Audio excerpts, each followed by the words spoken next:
Hello students, question number 26 from JEE 2023, 10th April, shift 2. The question is, suppose A1, A2, A1, A2, 2 and A3, A4, ये 5 terms है be in an arithmetico-geometric progression. If the common ratio of the corresponding geometric progression is 2 and the sum of all the 5 terms of the arithmetico-geometric progression is 49/2, then A4 का value बताना है. तो सबसे पहले A1 तो मुझे given ही है. मैं अगर A2 को लिखूं तो A2 इज इक्वल टू हो जाएगा A1 प्लस डी हो जाएगा. मान लेते हैं कॉमन डिफरेंस D है तो A1 प्लस डी हो जाएगा और इनटू कॉमन रेशियो मल्टीप्लाई कर देंगे यानी कि 2. और A3 बेसिकली 2 गिवन है मुझे तो 2 इज इक्वल टू हो जाएगा A1 प्लस 2D आ जाएगा और इनटू कॉमन रेशियो का स्क्वायर हो जाएगा.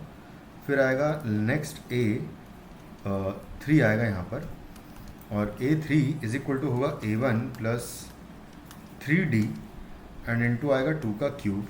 फिर आएगा A4 का वैल्यू इक्वल टू होगा A1 प्लस 4D और इनटू 2 का पावर 4 आ जाएगा. कुछ इस तरीके से आ जाएगा. इन सब का अगर सम करूँ मैं तो मुझे सम यहाँ पर गिवन है तो A2 plus 2 plus A3 plus A4 और प्लस A1 भी करूँगा, फर्स्ट टर्म भी ऐड करूँगा. इन पांचों टर्म्स का सम मुझे 49/2 गिवन है.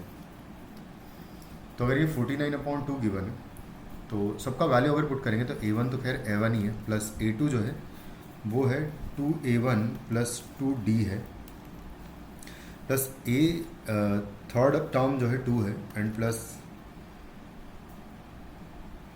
नेक्स्ट टर्म की अगर बात करें तो A3 है जो कि है इसको 8 से मल्टीप्लाई करके लिखूंगा मैं तो ये आएगा 8A1 और 8 इंटू 3 हो जाएगा 24D आएगा प्लस लास्ट टर्म यहाँ पर देखें तो 16 से मल्टीप्लाई कर देंगे तो ये हो जाएगा 16A1 एंड प्लस हो जाएगा 16 इंटू 4 यानी 64D आ जाएगा इज इक्वल टू गिवन है 49/2.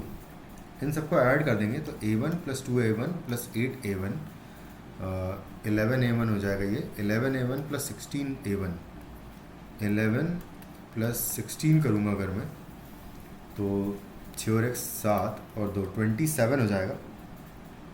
और एक काम करते हैं यहाँ पर भी इसका जनरल टर्म ही लिखते हैं हम, इसकी वैल्यू नहीं लिखते हैं ना क्योंकि इसकी वैल्यू यहाँ पर यूज़ कर लेंगे तो वो सही नहीं रहेगा. हम इसका वैल्यू नहीं पुट करते यहाँ पर A1 मतलब कि इसको 4 से मल्टीप्लाई करके लिखूँ अगर मैं तो 4A1 आएगा और प्लस 4 दूनी 8 8D आएगा. कुछ इस तरीके से आएगा. तो इसका सम यहाँ पर हम लोग लिख लेते हैं.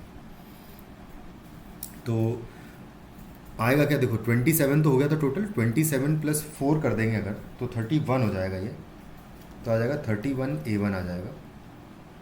उसके बाद फिर नेक्स्ट D वाली टर्म्स को ऐड करेंगे तो 2D यहाँ से आएगा. 2D plus 8D will be 10D 10 plus 24 34 हो जाएगा. 34 प्लस 64 करेंगे अगर तो 34 प्लस 64 98 हो जाएगा. ये 98D आएगा इज इक्वल टू 49/2 आएगा. कुछ इस तरीके से आ जाएगा. इसको 2 से मल्टीप्लाई कर देंगे पूरी इक्वेशन को अगर तो ये हो जाएगा 62A1 और प्लस 98 का डबल हो जाएगा 196 आ जाएगा. D इज इक्वल टू होगा 49. ये फर्स्ट इक्वेशन. सेकंड इक्वेशन हमको ये गिवन ही है ऑलरेडी एक कि A1 यानी कि 4A1 बेसिकली यहाँ से 2 से 2 एक कैंसिल भी कर देंगे तो यहाँ से आएगा 2A1 एंड आएगा प्लस 4D का वैल्यू इक्वल टू 1 हो जाएगा. ये है सेकंड इक्वेशन. तो इन दोनों इक्वेशन को सॉल्व कर लेंगे तो इसको मैं 31 से मल्टीप्लाई कर देता हूँ इस पूरी इक्वेशन को. तो 31 से पहली इक्वेशन सीधा लिख लेता हूँ मैं कि 62A1 plus 196D is equal to होगा 49. और सेकंड इक्वेशन को हम 31 से मल्टीप्लाई करेंगे तो ये हो जाएगा 62A1 यहाँ पर हो जाएगा और प्लस 31 इंटू 4 करेंगे अगर तो देखो 31 इंटू 4 करूँगा मैं तो 4 4 3 12 124 हो जाएगा ये D और इज इक्वल टू यहाँ पर आ जाएगा 31. तो बस अब इसको माइनस कर लेते हैं. ये तो कैंसिल आउट हो जाएगा माइनस करने पर. और 196 माइनस 124 करेंगे अगर तो 24 जाएगा, अगर 6 में से 4 गया तो बचा 2, 9 में से 2 गया तो बचा 7, तो 72 बचेगा। तो 72D is equal to 49 minus 31 करूँगा अगर मैं, तो 9 में से 1 गया तो 8, 4 में से 3 गया तो बचा 1। तो यहाँ से D का वैल्यू 18/72 आ जाएगा। तो इसको कैंसिल आउट कर लेते हैं। तो 9 से 8 नाम 72 होता है, तो 8 टाइम्स कैंसिल आउट हो जाएगा, और 9 से ये 2 टाइम्स, और फिर फाइनली 1/4 जो है D का वैल्यू आ जाएगा। D का वैल्यू 1/4 आ गया, तो हम A का वैल्यू निकाल लेंगे। A का वैल्यू के लिए हम लोग क्या करते हैं, किसी भी एक इक्वेशन में इसमें पुट कर लेते हैं। तो 2A1 and plus 4 times D का वैल्यू 1/4 आ गया है और इक्वल टू 1 है, तो ये तो कैंसिल आउट ही हो जाएगा। तो A1 का वैल्यू बेसिकली 0 आ जाएगा। और अगर A1 0 आ गया तो बस अब हमें पूछा है कि A4 का वैल्यू कितना होगा। तो A4 जो है वो ये है, तो इसकी वैल्यू लिख लेता हूँ मैं।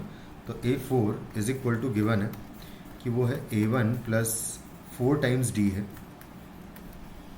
एंड मल्टीप्लाइड बाय 2 की पावर 4 यानी कि 16 है। तो A1 is 0 plus 4 into D का वैल्यू 1/4 है, इंटू 16 करेंगे तो फाइनली वैल्यू यहाँ से आ जाएगी 16। इस क्वेश्चन का हमारा आंसर हो जाएगा। तो मैं यहाँ पर लिख देता हूँ। Thank you.